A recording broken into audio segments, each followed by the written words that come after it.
मित्रांनो, शालिनी भक्तिसागरमध्ये तुमचे मनपूर्वक स्वागत आहे। तर मित्रांनो, आज आपण या व्हिडिओच्या माध्यमाने ऐकणार आहोत शिवरात्रीची व्रतकथा। तर आज सोमप्रदोष आणि शिवरात्री दोघी एकाच दिवशी आले आहेत, तर महत्त्व खूप वाढून गेले आहे। तर आपल्याला 7 ते 7:30 पर्यंत सोमप्रदोष व्रताची पूजा करायची आहे आणि 7:30 नंतर शिवरात्रीची पूजा करायची आहे। तर या दिवशी सोमप्रदोषाच्या दिवशी 7 वाजता तुम्हाला पार्थिव शिवलिंग बनवायची आहे। पार्थिव शिवलिंगाला जल अभिषेक, रुद्र अभिषेक, शहद, बेलपत्री, बेल जे तुमच्याजवळ यथाशक्ती पूजा असेल ती पूजा तुम्ही भगवान शिवाला अर्पण करू शकता। म्हणजे तुम्ही 7 वाजता जर बसले तर 1 तासभर तुम्ही शिवलिंगाजवळ बसून राहा, अध्याय करा, अभिषेक करा, म्हणजे दोघांचे फळ एकत्र एकाच वेळेस मिळेल आणि आरती वगैरे करून आपली पूजा संपूर्ण पूजा करावी।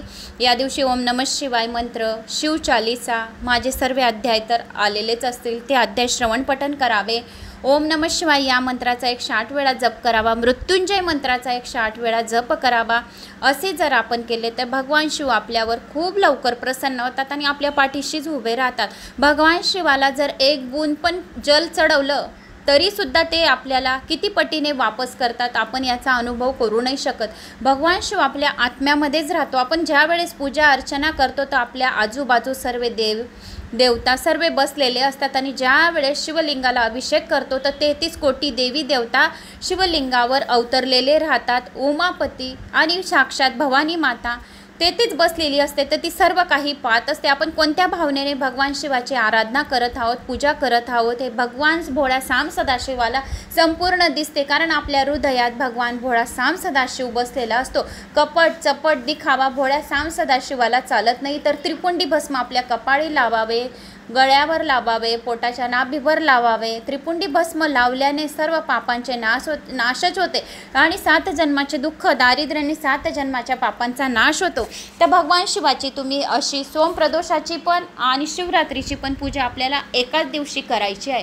तर आता आपण शिवरात्रीची व्रतकथा ऐकूया। कोणी चॅनलला नवीन आलं असेल तर लाल बटनवर सबस्क्राईब करा, ऑलवर क्लिक करा आणि जास्तीत जास्त जणांना शेअर करा। कुठून कोणत्या गावाहून तुम्ही माझा हा व्हिडिओ ऐकत आहोत आपल्या गावाची कमेंट्स नक्की करा। श्री गणेशाय नमो नमः। शिवरात्रीची व्रतकथा। श्री शंकराचे गुण फार फार अगम्य आहेत। तो उदार महादेव केवळ भक्ताचा भुकेला आहे। तो त्याची भक्ती करणाऱ्या भक्तांसाठी कुठेही प्रकट होतो। त्याविषयीची एक कथा मी आता तुम्हाला सांगत आहे। तर भक्तांनो, सर्वांनी शिवाची ही कथा नक्की ऐकावी। ओम नमः शिवाय। पूर्वी विमर्शन नावाचा राजा किरात देशात राज्य करीत होता। राजा अतिशय पराक्रमी आणि शूर होता। अतिशय बलाढ्य शत्रू त्याच्यासमोर थरथर कापत असत। कधीही रानात जाऊन मनसोक्त शिकार करीत असे। मद्य आणि मदिराक्ष यांच्या सहवासात सारी रात्र घालवावी असे त्याचा नेहमीचा दैनंदिन कार्यक्रम असे। अतिशय सुंदर स्त्री, मग ती कोणत्याही जातीची असो, त्याला ती उपभोगण्यास हवी असे। विमर्शन राजात एक गुण मात्र होता, तो परमभक्त शिवाचा शिवभक्त होता।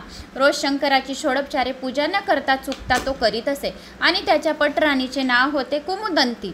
ती दिसण्यास अतिशय सुंदर होती, तसेच चतुर होती। पतीवर तिचे अतिशय जीवापाड असे प्रेम होते।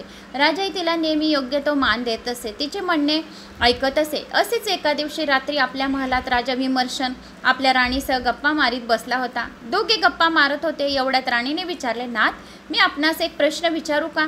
आपण खरं खरं उत्तर मात्र दिलं पाहिजे। विचारा ना, मी कधी तुझ्याशी खोटं बोलतो का ग? राजा म्हणाला, तुम्ही भगवान शिवाची नेहमी पूजा करतात। शिवरात्री, सोमवार, प्रदोष हे उपास श्रद्धेने करतात। नित्यनेमाने भजन कीर्तन करून त्या दिवशी तुम्ही जागरण करतात। भक्तिभावाने शिवकथाही ऐकतात। राणीला मध्येच थांबवत राजा तिला म्हणाला, मी पहिल्यापासून शंकराचा भक्त आहे राणी, तुला ते चांगले माहीत आहे ना? पण असे असून सुद्धा तुमच्या हातून रोज अनेक पातकं होतात, हत्या होतात, अधर्म होतो, हे कसे बरं? तेव्हा गंभीरपणे राजा म्हणाला, देवी, मला पूर्वजन्माची एक आठवण आहे। मागील जन्मी मी पंपा नावाच्या नगरात मी कुत्रा होतो। काहीतरी मिळेल या आशेने शिवमंदिराच्या दारात आशेने मी उभा होतो। तो दिवस महाशिवरात्रीचा होता आणि म्हणून तेथे भक्तांकडून अतिशय भक्तीने शंकराची महापूजा चालली होती। मी बारकाईने ती सर्व पूजा पाहिली। तेवढ्यात एका सेवकाने मला पाहिले आणि त्या राजसेवकाने माझ्या पाठीत जोराने काठी मारली। मी उजवीकडे पळत जाऊन वळून मंदिराला प्रदक्षिणा घालत तसाच पळत पळत येऊन खाण्याच्या लालसेने पुन्हा मंदिरासमोर येऊन उभा राहिलो. पुन्हा माझ्या पाठीत काठी बसली. मी पुन्हा देवळाच्या उजवीकडे पळालो व मंदिराला प्रदक्षिणा घालून आशेने पुढे येऊन उभा राहिलो. अशा न कळत मी प्रदक्षिणा घातल्या. खाण्यास मिळण्याच्या आशेने मनातून जात नव्हते. शेवटी दमून धापा टाकीत मंदिरासमोरच बसलो. कितीही मारले तरी मी जात नाही हे पाहून एका राजसेवकाला राग आला व त्याने मला बाण मारला. बाण वरमी लागला होता, त्यामुळे शंकराच्या पिंडीकडे बघत बघत मी तेथेच प्राण सोडला. खरे म्हणजे त्यांना कळत घडलेल्या पुण्याईने मला आज राजदेह प्राप्त झाला आहे, परंतु श्वानाचे काही गुण माझ्या शिल्लक राहिले आहेत. मला मी जे आता वागतो ते चांगले नाही हे कळते आणि पण तरी आपोआप तसे वाईट वर्तन माझ्याकडून करते. बरं ते जाऊ दे, मी मागच्या जन्मी कोण होते सांगा बरं. राणीने लाडीकपणे राजाला विचारले. तू एक पूर्वी कबुतरी होतीस. राणी कुमुदंतीकडे पाहत राजा विमर्शन म्हणाला. असं मग मला हा जन्म कसा मिळाला? तोंडात मासाचा तुकडा धरून उडत उडत तू चालली होतीस. तेवढ्या तुझ्या मासाची अपेक्षा धरून एक ससाना तुला पाठलाग करू लागला. समोरच शंकराचे एक मंदिर होते. त्या ससाण्याला चुकवण्यासाठी तू देवळाच्या भोवती उजवीकडे 3 प्रदक्षिणा घातल्या, पण थोड्या वेळात तू पूर्णपणे थकून गेलीस. तुझी ताकद त्याच्यापुढे फार फार कमी पडली आणि ससाण्याने तुझ्यावर एकदम झडप घालून तुला ठार मारली. तुझ्या मृत कलेवर तेथे शिवमंदिरासमोर पडले आणि त्या पुण्याईने तू या जन्मात राणी झालीस. राजाच्या बोलण्याकडे लक्ष देऊन एकाग्रतेने राणी कुमुदंती हे सर्व ऐकत होती. नंतर तिने राजाला विचारले, नाथ, या जन्मानंतर आपल्याला कोणता जन्म मिळेल ते आपण मला सांगू शकाल का? आपल्याला भूत भविष्य सर्व काही ज्ञात आहे, म्हणून विचारते. हे सुंदरी, मी पुढील जन्मी पुन्हा मानव योनीत जन्म घेऊन सिंधू देशाचा राजा होणार आहे. तू सुद्धा मानव योनीतच जन्म घेणार आहेस आणि जया नावाची राजकन्या होणार आहे आणि या जन्मात सुद्धा आपला दोघांचा विवाह होईल. या जन्मानंतर मी सौराष्ट्रात जन्म घेईन आणि तू कलिंग देशात जन्म घेऊन मलाच आपली पती म्हणून पुन्हा एकदा माळ घालशील. चौथ्या जन्मात मी गांधार देशात जन्म घेईन, तू मगध देशात जन्म घेशील आणि त्याही वेळी माझ्याशी तुझा विवाह होईल. 5व्या जन्मात मी अवंतीचा राजा होईन आणि तू दार्श राजाची कन्या होऊन माझी प्रिय पत्नी होशील. 6व्या जन्मात मी अनंतधिपती होईन आणि तू ययाती राजाची अतिशय सुंदर गुणवान मुलगी म्हणून जन्म घेशील. या जन्मात सुद्धा आपला विवाह होईल. 7व्या जन्मात मी पांडराजा होईन आणि तू पदम राजकन्या होशील, वसुमती होशील आणि माझ्या सहचरणी होशील. त्या जन्मात मी अपार अशी कीर्ती संपादन करीन. मी पराक्रमाने धर्म वाढवीन, बलाढ्य अशा शत्रूचा पराभव करीन, नेहमी शिवभजनात रंगून जाईन. मला वार्धक्य प्राप्त झाल्यावर वानप्रस्थाश्रम स्वीकार करून पुत्राला राज्य देऊन मी तप करण्यासाठी वनात जाईन. त्यावेळी मी शैवपंथाची दीक्षा घेऊन आणि या जन्मातील मृत्यूनंतर मला तुझ्यासह कैलास पर्वतावर भगवान शंकराच्या पायाशी गावन असे स्थान मिळेल. राणीला राजाने सांगितले. सर्व ऐकून फार आनंद झाला. तिने शंकराला मनोभावे नमस्कार केला, मनात प्रार्थना केली. शौनिक व इतर ऋषींना कथा सांगता सांगता सूत म्हणाले. तेव्हा विमर्शन राजाने सांगितल्याप्रमाणे सर्व जन्म घेऊन शेवटी राजा अप्राय आणि अक्षय आणि शिवपदाशी गेला. असा हा शिवभजनाचा फार मोठा महिमा आहे. वेदशास्त्रे सुद्धा त्या महिमाचे यथार्थ वर्णन करू शकत नाही. अशा या श्रेष्ठ शिवाचे गुण ऐकून, त्याचे अगाध लीला ऐकून ज्याचे हृदय भरून येत नाही, डोळ्यातून आनंदाश्रू वाहत नाही, त्याचे जिणे खरोखर व्यर्थ आहे. असा माणूस या मृत्यूलोकी जगला काय आणि मेला काय सारखेच. लाभकारक शिवनाम कधी न घेणारे असे दुरात्मा जगात नसलेले चांगले. भगवान शिवाची अर्थात शंकराची महती सांगणारी आणखी एक कथा आहे. पूर्वी उज्जैनी येथे चंद्रसेन नावाचा एक राजा राज्य करीत होता. 12 ज्योतिर्लिंगांपैकी उज्जैनीला असलेल्या महाकाळेश्वराची तो नित्यनेमाने अगदी मनोभावे पूजा करीत असे. नेहमी अतिशय काटेकोर न्यायाने आपले राज्य चालवित असे. त्यामुळे त्याची सारी प्रजा आनंदात होती. राजाचा एक जिवलग मित्र होता. त्याचे नाव होते मणिभद्र. राजाचे त्याच्यावर पाठच्या भावापेक्षाही फार प्रेम होते. चतुर आणि सच्चा मित्र, उदार आणि भाविक असणारा शिष्य, सुंदर आणि पतिव्रता स्त्री, भाग्यवान, नम्र पुत्र, हुशार आणि उत्तम वक्तृत्व असलेला वक्ता, असा अर्थात पूर्वजन्माची पुण्याई संचयी असेल तरच त्या व्यक्तीला लाभते. पूर्वजन्माची पुण्याई संचयी असेल तर पुत्रसुद्धा पैशावाला म्हणजे चांगले आर्थिक स्थितीवाला असतो. तर त्यामुळे हे मागच्या जन्माचे पुण्य असायला हवे. तर राजाचा एक जिवलग मित्र, त्याचे नाव होते मणिभद्र. राजाचे त्याच्यावर पाठच्या भावापेक्षा सुद्धा जास्त प्रेम होते आणि सच्चा मित्र, उदार, भाविक असणारा शिष्य, सुंदर आणि पतिव्रता स्त्री, भाग्यवान पुत्र, हुशार आणि उत्तम वक्तृत्व असलेला वक्ता, सुंदर योग घडून येण्यासाठी चांगले पूर्व पुण्याचे संचयी असावे लागते. चंद्रसेन राजाचे पूर्वजन्माचे पुण्य फार मोठे होते, म्हणून तर त्याला मणिभद्र सारखा उत्तम मित्र मिळाला होता. मणिभद्राने एक अतिशय अमूल्य मणी चंद्रसेन राजाला आणून दिला होता. तो मणी चंद्रासारखा लिंगासारखा अत्यंत तेजस्वी होता.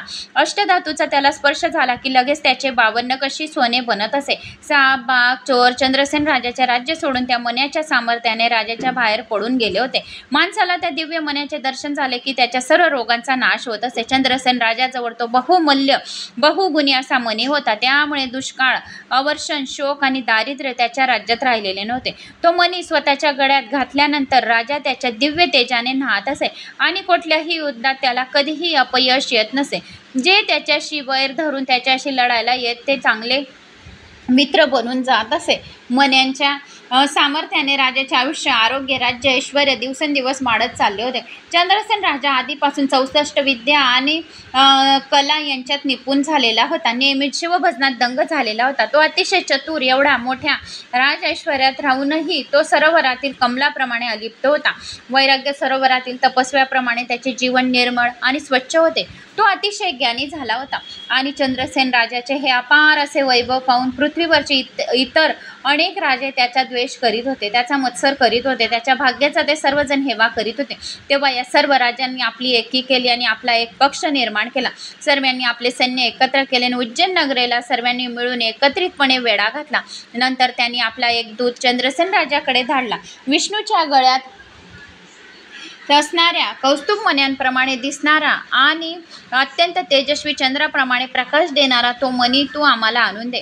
दूताने चंद्रसेन राजाकडे येऊन त्याला निरोप सांगितला. राजाला मनातून फार वाईट वाटले. अमुक वस्तूचा आपल्याजवळ संग्रह करणे म्हणजे अनर्थाला आमंत्रण दिल्यासारखे होते.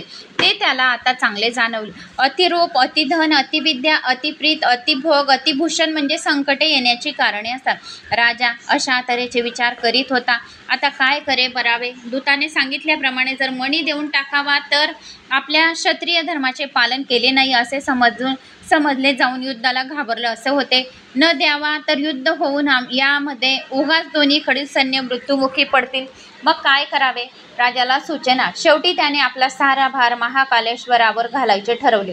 तो करुणेचा सागर, दिनाचे रक्षण करणारा, जगताचा उद्धार करणारा, भक्तांना अभय देणारा, पार्वती देवीचा प्राणसखा स्वामी महाकालेश्वर जे काय करतील ते करू दे असे म्हणून त्याने विधिवत पूजा करण्यासाठी पूजा साहित्य मागवले आणि तो महाकाळेश्वराच्या मंदिरात गेला. त्याने षोडोपचारे पूजा करायला सुरुवात केली.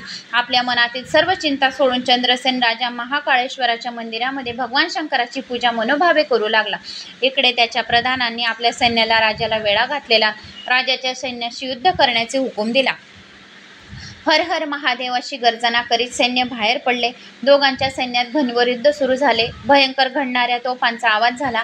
एकमेकांशी भिडणाऱ्या तलवारीचा खणखणाट, रणभूमीत सर्वत्र धावणाऱ्या घोड्यांचा टापाचा आवाज, सर्व वातावरण भरले होते. राजा चंद्रसेन मात्र महाकालेश्वराच्या मंदिरात शंकराचे ध्यान करीत स्वस्थ बसले होते.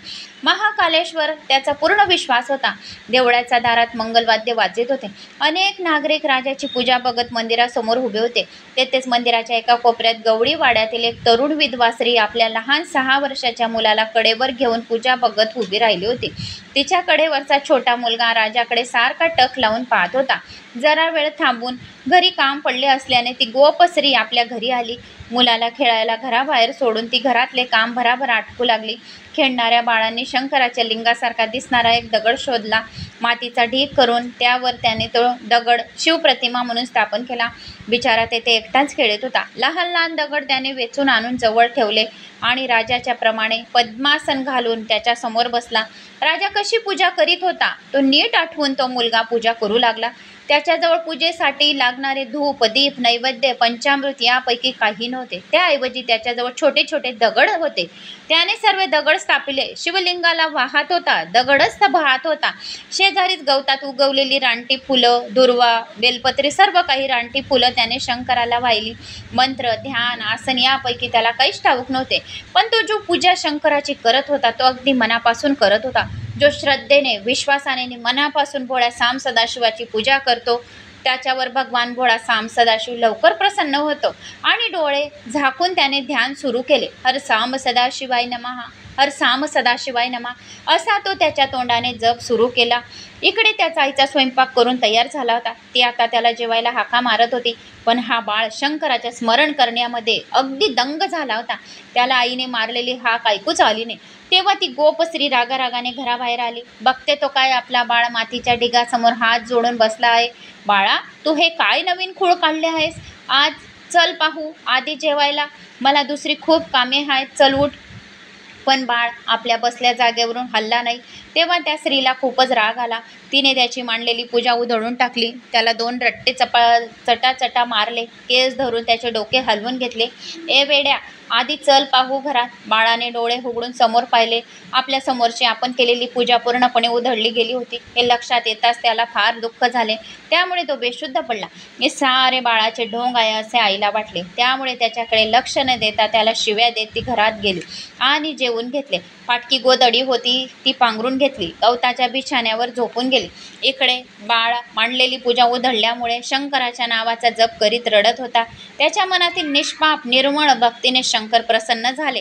त्याच्याबरोबर त्या गवताच्या झोपडीत तो बसला होता. ती झोपडी गुप्त होऊन जागेवर रत्नांनी मडवलेले रत्न शिवमंदिर बनून गेले.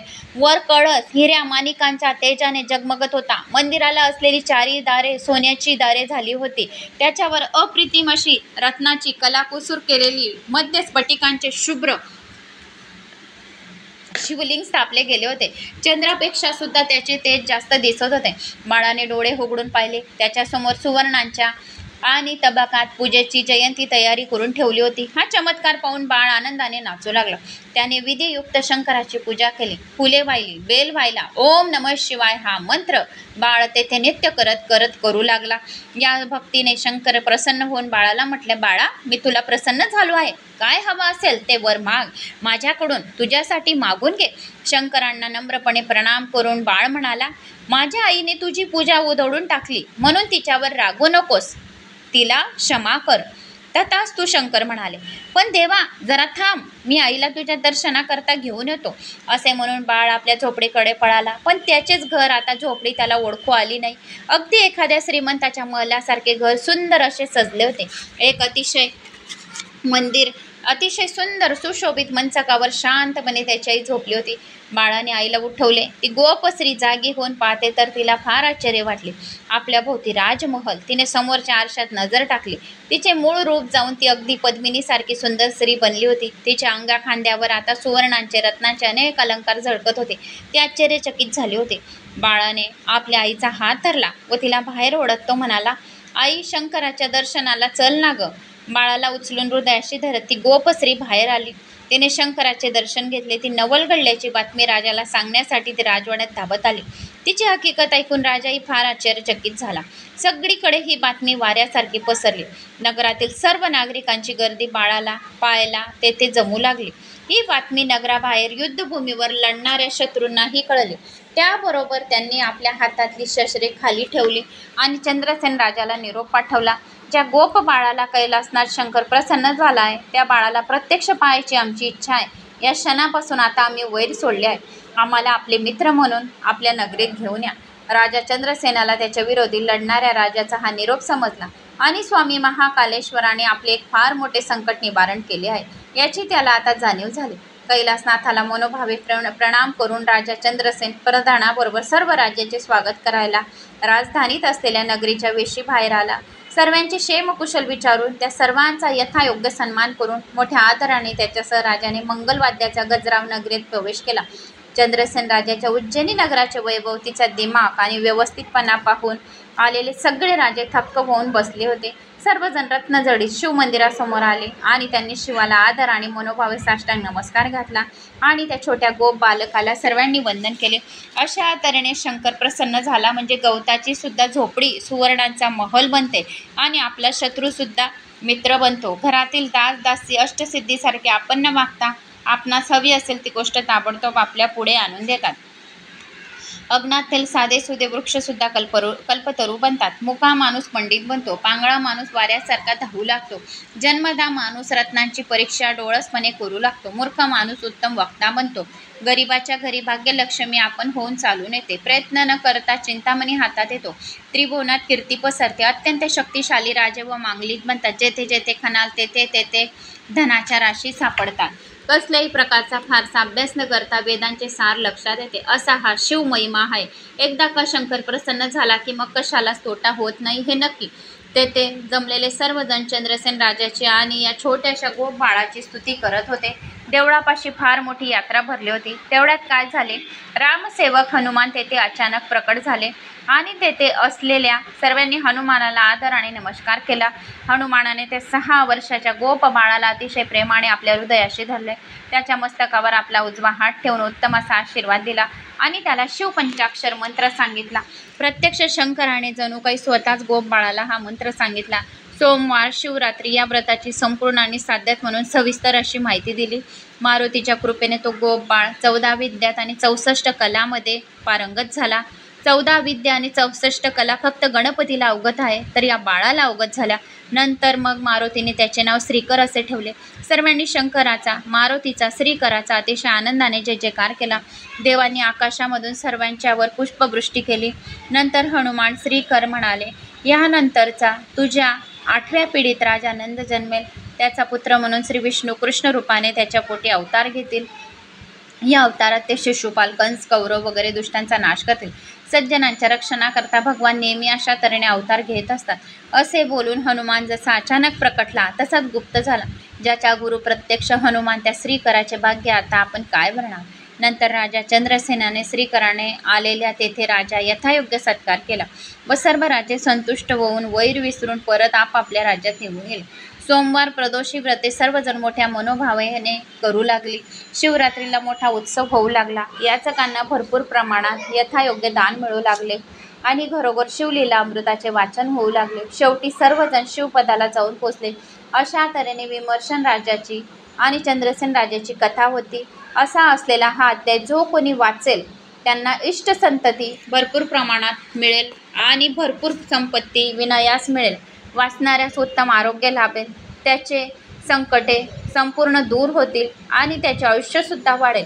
शिवाच्या चरणापाशी त्याची भक्ती राहील, त्याला संकटे कधीच अजिबात त्रास देत नाही. जो कोणी शिवनिंदा करतात त्यांना महानरकात जावे लागते आणि विष्णू किंवा शंकराची निंदा करणाऱ्याला मृत्यूनंतर यम फारच होतो. म्हणून नेहमी प्रत्येकाने शिवाचे गुणगान करावे, तसेच प्रत्येकाने सदोसदी शिवचरणावर निष्ठा ठेवावी. तर असा हा अध्याय होता, तो मी तुम्हाला श्रवण करवला.